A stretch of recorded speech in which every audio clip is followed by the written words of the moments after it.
మన ఆంధ్రప్రదేశ్ రాష్ట్రానికే కాకుండా దేశానికే తలమానికమైనటువంటి విశాఖపట్నం స్టీల్ ప్లాంట్ పరిరక్షణకి చాలా కీలకమైనటువంటి ఎన్నికలు. మనం గత 3.5 సంవత్సరాలుగా ఈ ప్లాంట్ పరిరక్షణ కోసం ఉద్యమాలు నడుపుతున్నాం. కానీ 3.5 సంవత్సరాలలో మోడీ ప్రభుత్వం ఈ ప్లాంట్ని ఎలాగైనా నాశనం చేయడానికి లేదా అదానీకో జిందాల్కో కట్టబెట్టడానికి కంకణం కట్టుకుని పనిచేస్తుంది.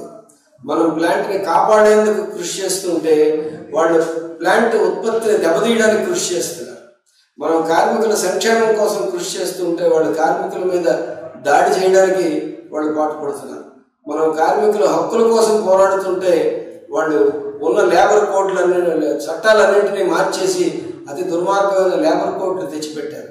ఇటువంటి ప్రభుత్వం మళ్ళీ గనక అధికారంలో గెలిస్తే మన విశాఖపట్నం స్టీల్ ప్లాంట్ ఎంత ప్రమాదంలో పడుతుంది అనేటువంటిది మొత్తం ప్రజలందరూ ఆలోచించాలి. ఇదేదో స్టీల్ ప్లాంట్ కార్మికుల సమస్య కాదు, మొత్తం విశాఖపట్నం మనుగడకే ఇది కీలకమైనటువంటి సమస్య.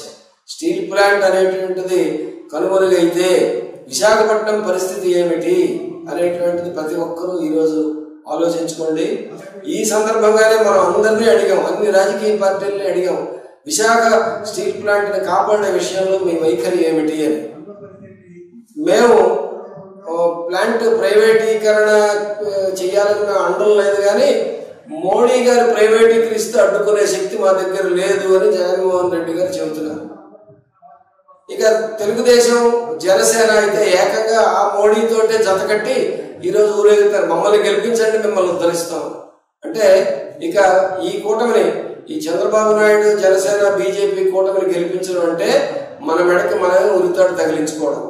జగన్ని గెలిపించడం అంటే గత 5 ఏళ్ళు ఏమీ చేయడం చేతకానటువంటి దద్దమ్మకి మళ్ళా మనం గెలిపించడం, ఇదా మనం చేయాల్సిన పని.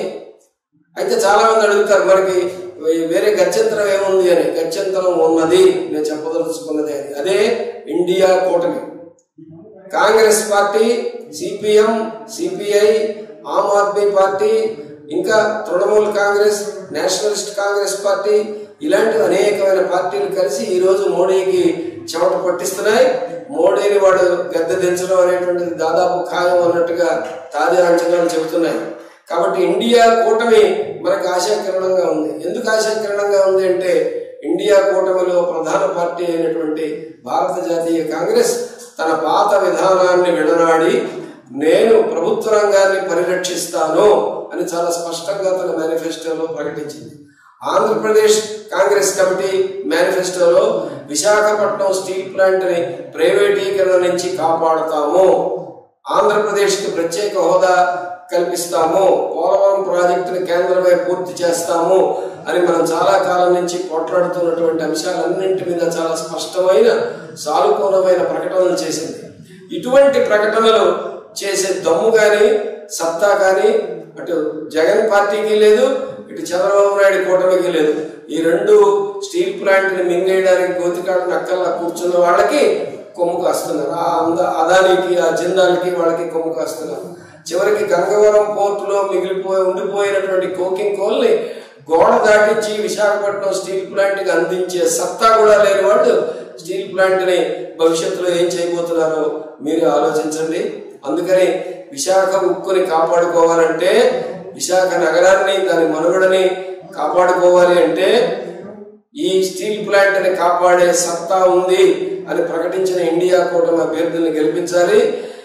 అలాగే శాసనసభలో మన స్టీల్ ప్లాంట్ కార్మికుల వాణిని వినిపించాలి అంటే ఇండియా కూటమి అభ్యర్థిగా ఉన్న వారిని గెలిపించాలి. అందుకని నేను మీ అందరినీ విశాఖపట్నం పార్లమెంటు నియోజకవర్గానికి భారత జాతీయ కాంగ్రెస్ అభ్యర్థిగా ఇండియా కూటమి తరఫున పోటీ చేస్తున్న శ్రీ సత్యారెడ్డి గారిని, అదేవిధంగా గాజువాక అసెంబ్లీ నియోజకవర్గానికి సిపిఐఎం పార్టీ అభ్యర్థిగా పోటీ చేస్తున్న జగ్గునాయుడు గారిని ఇండియా కూటమి అభ్యర్థిగా వీరిద్దరిని గెలిపించాలని, ఈ రోజు నుంచి ఇండియా కూటమి అభ్యర్థుల గెలుపుకి రేగింబవళ్ళు మనం కృషి చేస్తే 3.5 సంవత్సరాలుగా ప్లాంట్ పరిరక్షణ కోసం జరుగుతున్న పోరాటానికి సరైనటువంటి ఫలితాన్ని మనం సాధించిన వాళ్ళం అవుతాం.